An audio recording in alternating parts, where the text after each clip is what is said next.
बच्चों आज बात करते हैं कोण के बारे में। तो पहले जानेंगे कोण होता क्या है। दो किरणों के मध्य झुकाव को कोण कहते हैं। जब भी दो किरणें मिलती हैं, जैसे कि ये हमारे पास दो, पहले हम दो रेखाएं कर लें, तो जब ये दो रेखा मिलेंगी तो ये जो बीच का झुकाव है इसको हम कोण कहते हैं। ठीक है। और कोण की माप हम अंश या डिग्री में करते हैं। इसको नापने के लिए हम अंश या डिग्री का इस्तेमाल करते हैं। तो आइए जानते हैं कोण कितने तरीके के होते हैं।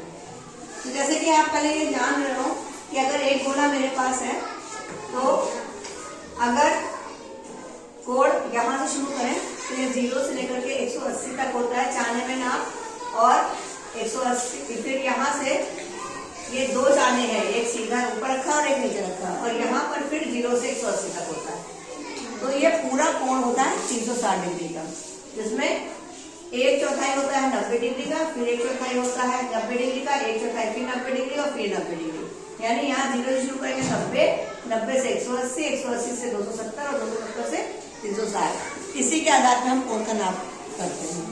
तो आइए देखते हैं कोण के प्रकार कितने तरह के होते हैं। माप के आधार पर कोण कई प्रकार के होते हैं।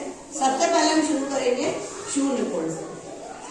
शून्य कोण यानी कि एक रेखा हमारी ये है और दूसरी रेखा ये है, जो दोनों रेखाएं एक के पास एक के ऊपर एक ऐसे होंगी, तो इसको हम कहते हैं शून्य कोण।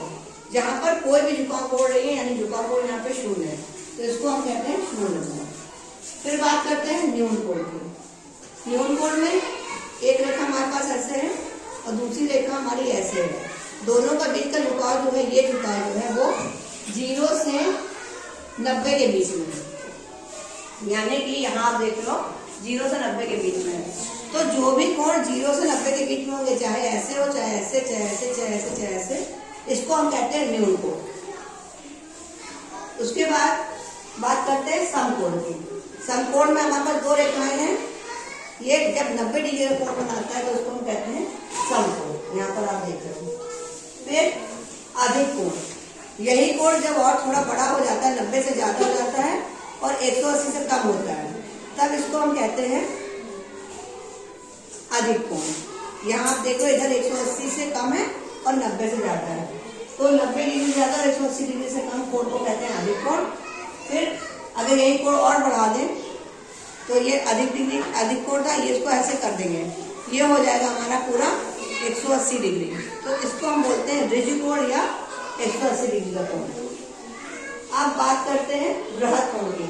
यही 180 डिग्री का कोण अगर थोड़ा और बढ़ा दें, ऐसे आ जाए, तो जो ये कोण बनता है यहाँ से लेके यहाँ तक, इसको बोलते हैं बृहद कोण। ये होता है 180 से अधिक और 360 से कम।